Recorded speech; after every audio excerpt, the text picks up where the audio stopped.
Black people, the descendants of Africa, are spread across the world, creating cultures including Caribbean, African American, and Latinx. Although they all have immense similarities, these cultures continue to suffer from a great divide. These are the scattered seeds. I think that when people think of specifically Caribbean people or Latinx, is that we tend to party a lot or have a lot of fun, and I think there's like this stereotype that when it comes to Caribbean people, we're just real lax and just always relaxing in a sense, but at the same time I think they also have an idea of us being very strict in our culture. For some reason they think Haitians do voodoo.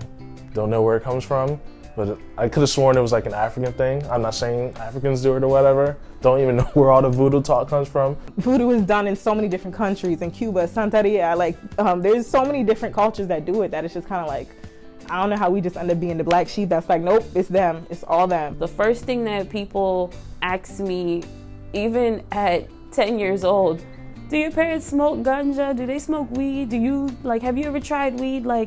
Bro, not everybody that's Jamaican, that's not what we run to. We don't come out the womb picking up weed and cigarettes and things like that. That's not what we do. They had this thing they would say, which was, oh, you got HBO, which was Haitian body odor.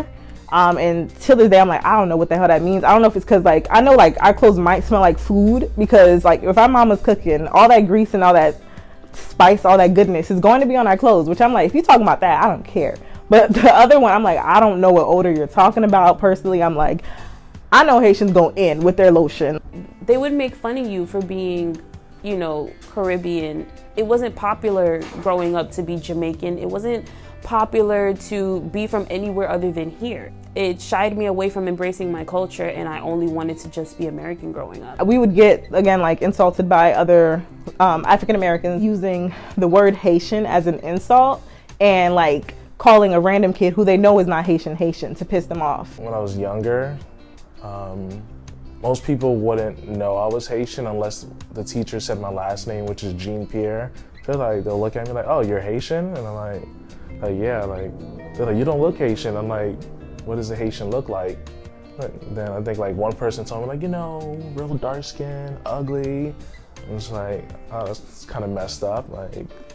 I guess now looking back at it, I'm like, man, that's some trauma right there. But yeah, it wasn't okay. It was not cool. It was not cool to be Haitian. Then I started to notice as I got older, and I think this was more so maybe middle school into high school, where I realized, oh wait, but other Caribbeans don't really like us either. I don't understand. We all eat basically the same foods. Maybe our language is different, but we kind of dance the same. It's just a lot of different things that I was I'm pointing in my head to being similar, but everyone was just kind of no, we don't rock with y'all. You could just stay in the corner.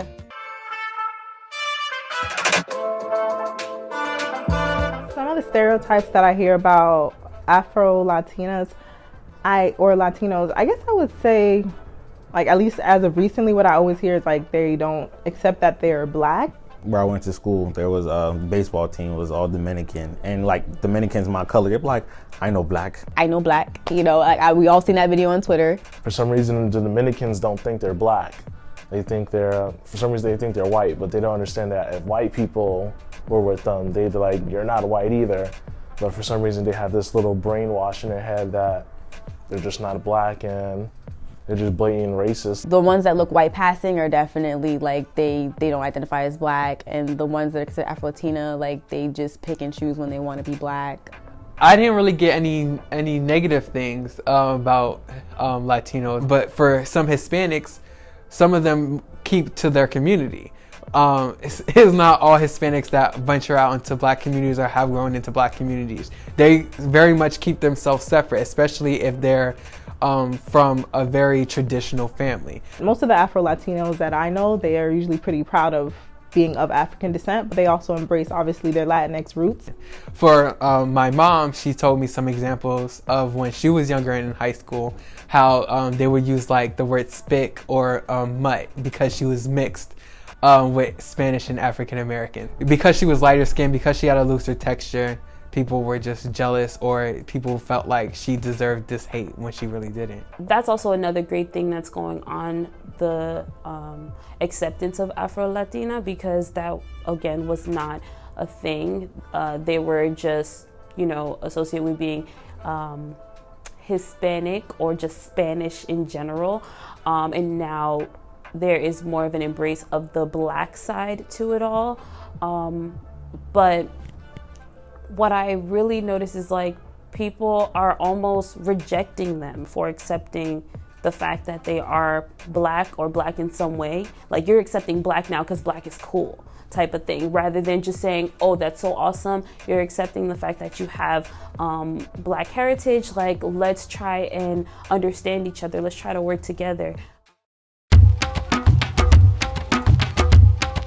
So it's crazy when people think about Africans just like, well, these well-established people and they got it together. But it's like, yeah, but a lot of things people miss about African parents is just like, they kind of just like, well, they have it figured out. You know what I'm saying? It's just like, well, we came here, we just know you got to go to a good school, you got to pick a major that's going to give you a lot of money and you're going to be fine in life.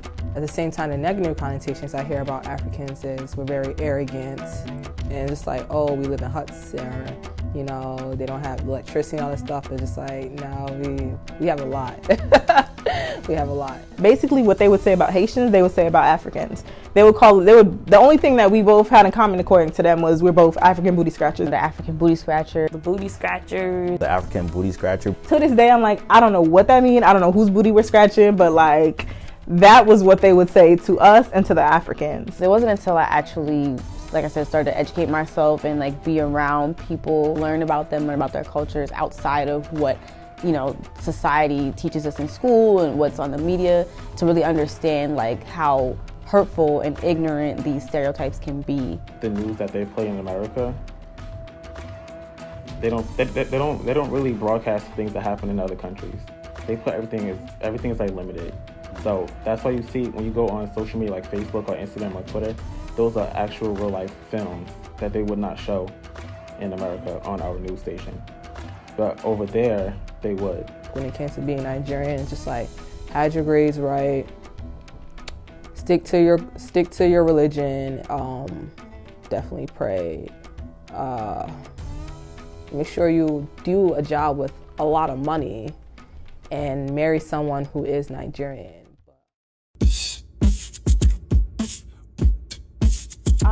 So some of the stereotypes that I heard about African Americans, which is kind of crazy to think, but coming from both, I guess, like, from white people, but also from Caribbean people or even African people straight from the continent, is that, or they're lazy, they don't work enough, they're always on government assistance. We need to let slavery go, like we play victim. They think that we are all on welfare, and they also think that we are thugs. If I brought home an African American, my family would not be too fond of it. The only excuse is if he's Muslim, religion is more important.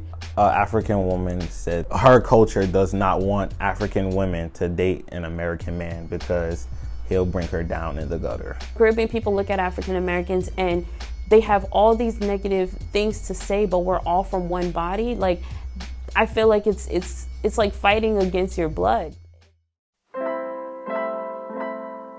I feel like when it comes to identity and culture for Black people as a whole, it's because of slavery, we're just kind of like, in a sense, scattered, where it's like, it's a lot to process and to think about. To a certain extent, we all went through the same things. We all went through slavery. We all went through trauma. We're Black. We're all going to get treated like crap in America for the simple matter that you're Black. We were taught that we were different, but we're all the same thing. We're all Black with a different culture. We're now learning, whether it be through the internet, social media, we're now seeing that, okay, we have so much more in common, whether it be the foods that we eat, the dances, the religions that we tend to do. So again, the divide is just really a lack of understanding and knowledge. It's like once you learn all of your history specifically from whatever country you might be from, I think it's important to do your homework and start to learn about other people's history. So my advice would be to continue to support each other, continue to love each other, continue to uplift each other, and continue to help each other and do everything that we can, because all we have is ourselves.